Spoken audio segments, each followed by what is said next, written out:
Assalamualaikum. Waalaikumsalam. Selamat siang, Bapak. Selamat siang. Eh, Monggo silahkan duduk. ya. Kenalkan, Nggih.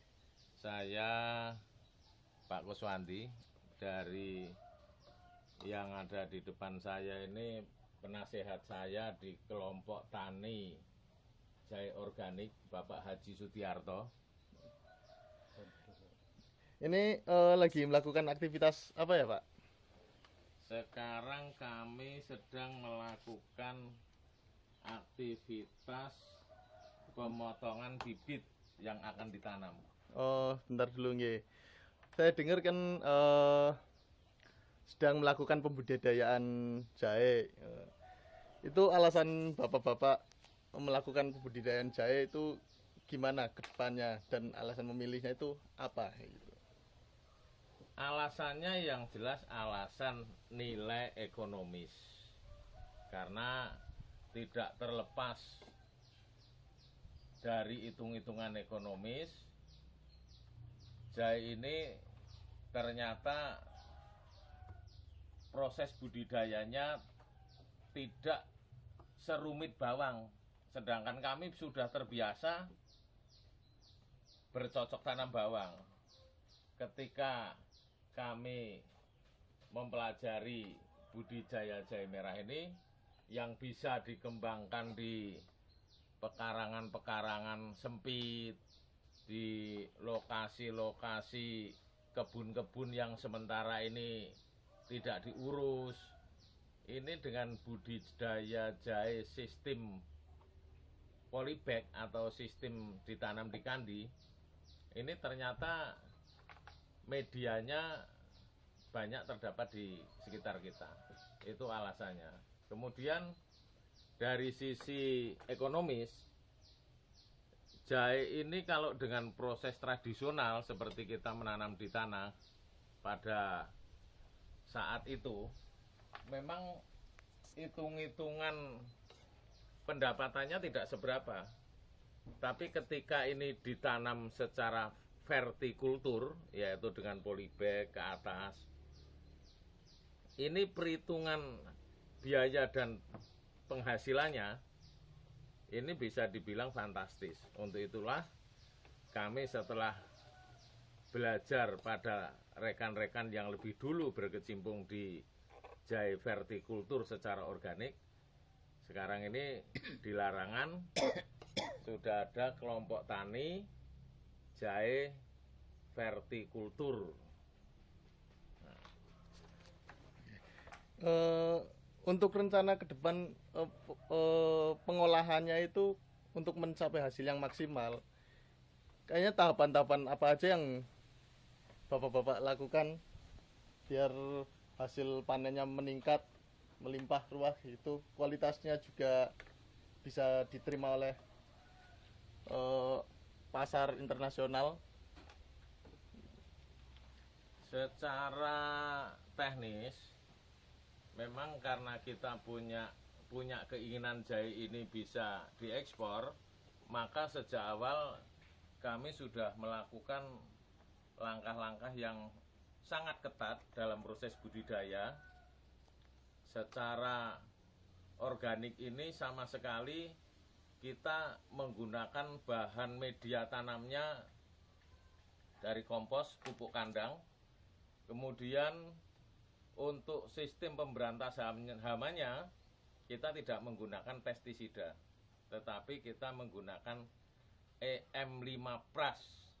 EM5+ ini satu pengembangan dari EM4 yang ditambahkan bahan cuka, alkohol, dan air bekas cucian beras ini untuk pemeliharaan tanamannya. Dengan demikian diharapkan nanti jahe ini betul-betul organik dan tidak ada kandungan racun sama sekali. Karena kita semua tahu bahwa pasar internasional untuk komoditas yang ada pestisidanya sudah sama sekali tidak merespon, tidak bisa menerima.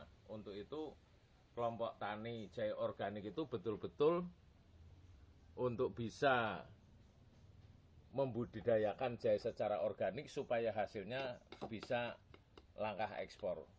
Sebagai awal seperti pemotongan ini, karena di jahe ini sangat ada satu hama yang memang harus diamati, yaitu hama layu. Ini harus diadakan seleksi sejak awal dari bibitnya. Bibit-bibit yang kelihatan tidak sehat atau busuk, ya, seperti ini. Ya, mau ceritakan masalah bibitnya dulu. Nah, ya. ini bibit yang seperti ini sudah sekalipun kelihatannya sehat, ini di tepinya ini sudah tidak cerah. Nah, untuk bibit yang sehat, ini tepinya ini cerah. Ini sudah ada kalau dipangkas ini di dalamnya sudah ada luka. Ini yang harus dihindari untuk tidak ditanam. Karena taruhlah ini bisa hidup pada usia 3-4 bulan, tanda-tanda penyakit ini mulai menyerang batang induk. Nah, yang seperti ini harus dihindari supaya jangan dipaksakan untuk ditanam. Jadi sejak awal ini pemilihan bibit. Kemudian dalam satu polybag itu akan kita Maksudnya gimana, Pak? Maksudnya dicelupin ini ini dicelup, Dipotong ini dulu. habis dipotong ini supaya peso ini steril. Jadi peso yang untuk motong harus dicelupkan dulu di lisol. Di lisol ini untuk menjaga supaya tidak ada bakteri pembusuk yang masuk ke jahe. Jadi pesonya disterilkan dulu baru untuk motong. Jadi peso harus dalam keadaan silet yang baru, kemudian setiap kali mau motong ini harus dicelupkan ke lisol sehingga peso ini terjaga kebersihannya. Nah, tunas. ya. Untuk tunas dikelompokkan urutannya. Jadi nanti pada saat menanam tunas yang sudah tinggi dijadikan satu dengan tunas yang sudah tinggi. Kemudian tunas yang masih kecil ini tetap harus disemai dulu. Jangan dipaksakan. Nah, kalau ini tunas yang kecil ini dipaksakan jadi satu dengan tunas yang sudah tinggi, nanti proses pertumbuhannya akan tidak merata. Yang ini sudah tinggi, yang ini baru tumbuh. Atau dalam suplai makanannya, yang kecil ini akan tertinggal. Sehingga nanti di dalam satu polybag ini dia akan cenderung tertinggal terus dalam proses untuk distribusi pertumbuhannya. Nah, ini diupayakan setiap polybag itu nanti menggunakan tunas yang seragam supaya dia bisa tumbuh bareng. Nah, satu polybag itu nanti diisi dengan 6 tunas. Nah, satu polybag ini diisi dengan 6 tunas. Dipasang 3 titik seperti ini. Nah, ini satu polybag. Nanti dipasangin ada 2 tunas, 2 tunas, ini ada 2 tunas. Ini dipasang, kalau yang satu sudah besar dipadukan dengan yang kecil. Nah, diharapkan nanti ada titik tumbuh itu sekitar 6 tunas dari satu polybag itu.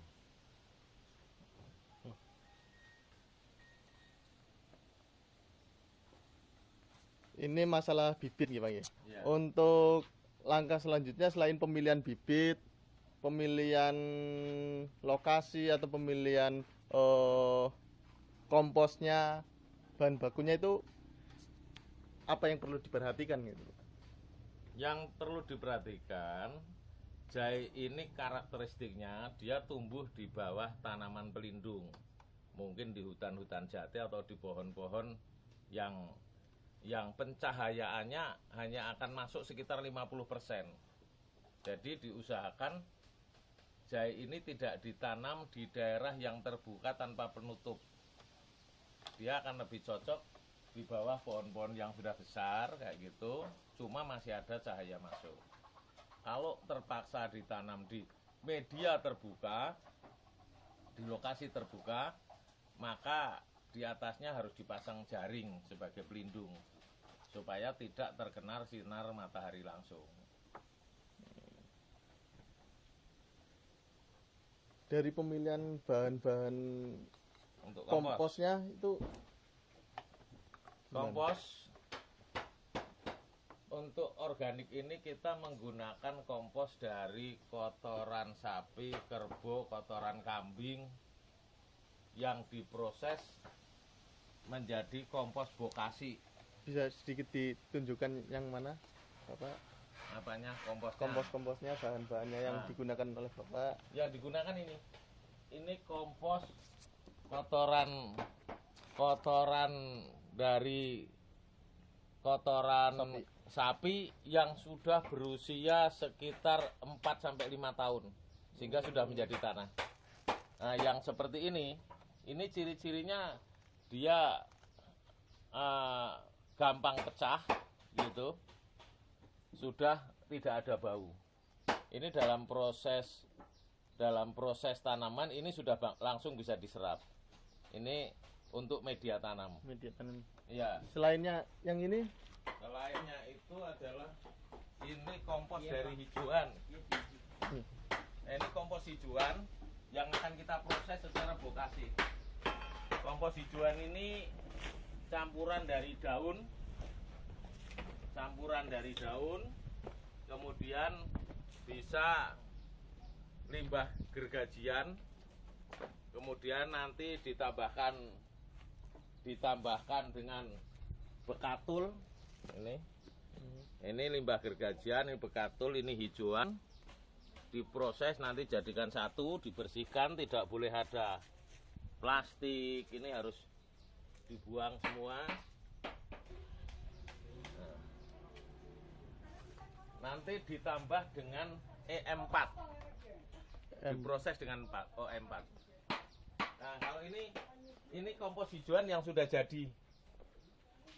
Ini kompos yang bersumber dari hijauan cuma sudah jadi. Sudah diproses dengan bokasi dengan menggunakan EM4. Ini bokasi yang sudah jadi. sekitar berapa tahun nih? Ini kalau ini proses baru. Proses baru. Yang lama ini kotoran ini. Yang tadi saya katakan ini yang sampai 4 tahun ini kotoran ini. Cuma dalam proses bokasi ini kita bisa langsung menggunakan pupuk kandang yang masih basah, yang baru. Pupuk basah yang masih hijau, pupuk kandang yang masih hijau. Pupuk kandang yang masih hijau ini bisa diproses langsung dengan tambahan EM4. Gitu. Selain ini EM4 itu yang dimaksud itu gimana, Pak? EM4 itu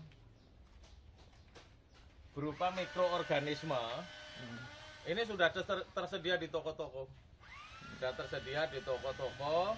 Kalau kita mau menggunakan langsung, ya ini bisa langsung dipakai, dicampurkan di air dengan perbandingan 2 mili dibanding air biasa ini 2 liter. Dibanding air biasa ini 2 liter. Nah, ini sudah bisa langsung dipakai untuk pembuatan kompos. Namun teknologi sekarang mengajarkan bahwa EM4 ini bisa diternak. Nah, ini tempat-tempat ini adalah kita menernak sendiri dari kelompok tani jahe organik. Ini kita berusaha melakukan peternakan EM4. Ya bahan bakunya terdiri dari bekatul yang dicampur dengan air gula, dicampur dengan terasi, kemudian dicampur dengan EM4. Ini setelah 4 hari nanti EM4 ini bakterinya sudah tumbuh dan bisa dipakai. Fungsi dan penggunaannya itu? Penggunaannya untuk memproses tadi kompos. Ya. Jadi karena kalau kita langsung beli terus ini pengeluarannya terlalu besar. Untuk itulah ada teknologi bagaimana mengembangbiakkan EM4. Di samping EM4, di samping kita menggunakan kompos padat, kita juga menggunakan pupuk cair. Nah, pupuk cair ini bahan bakunya ini daun hijauan segar, kemudian kotoran sapi yang masih utuh dicampur dengan EM4, ditambah bekatul. Ini difermentasi kira-kira 1 minggu. Nanti sudah bisa. Penggunaannya ini nanti disiramkan. Jadi jahe ini 1 bulan sekali akan disiram dengan pupuk cair ini. Dan sebulan sekali dilakukan pembubunan, penimbunan untuk meninggikan supaya rimpangnya tidak terkena matahari. Nah, ini sekilas budidaya bagaimana proses pembuatan vokasi, bagaimana pembiakan EM4, dan bagaimana proses pembuatan pupuk cair. Terima kasih Bapak. Mungkin boleh lihat perkebunannya Pak? Oh iya.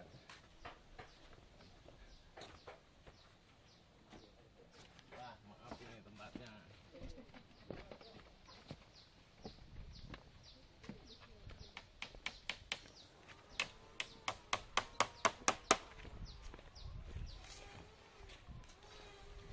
Ini lahan secara keseluruhan ini luasnya sekitar 1.600 meter. 1.600 meter. 1.600 sudah meter. ada tanaman-tanaman peneduh.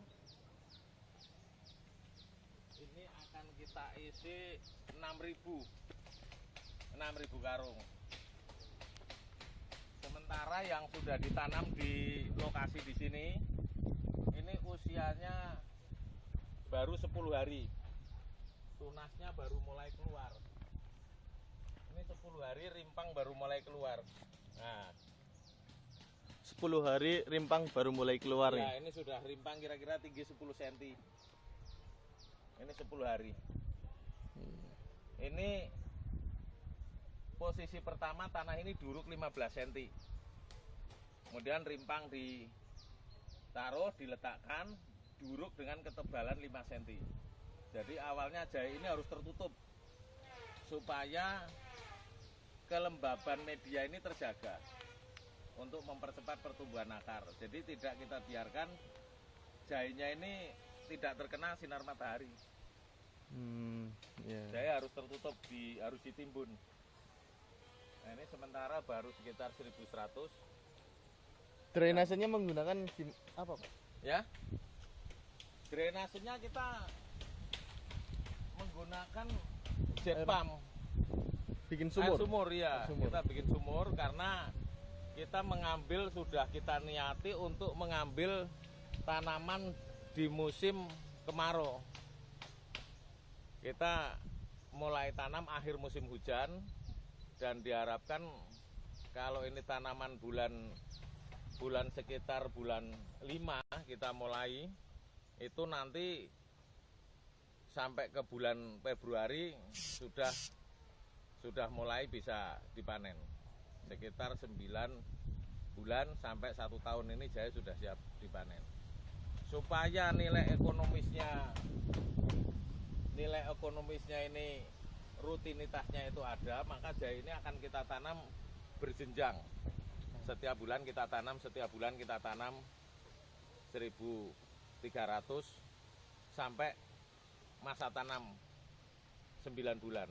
Nah, nanti berikutnya setiap bulan kita akan panen setiap bulan. Tapi masa puasanya, masa tenggang pertama ini sekitar 9 bulan sampai 10 bulan. Kita harus investasi. Ini kan di satu lokasi di sini ya Pak. Ya. Untuk rencananya 6.000. Ya. 6.000. Berarti di Di lokasi ada lain, berapa titik jenengan punya Pak? ada di lokasi lain karena kita kelompok tani, ada rekan-rekan yang sudah berumur sekitar 70 hari, ada yang berumur 40 hari, ada yang berumur 15 hari. Total tanaman ini kurang lebih sekitar 27.000 kandi. Berarti kemungkinan untuk bisa menghasilkan per bulan berapa ton? Kita programkan per bulan ini sekitar 50 ton. 50 ton dari kelompok jahe ini. Kita akan dari rekan-rekan nanti yang panen akan kita gabung untuk masuk ke pasar. Jadi kalaupun ada nanti pihak-pihak yang membutuhkan bisa berhubungan dengan kelompok tani jahe agrobisnis di Kecamatan Larangan, Kabupaten Brebes.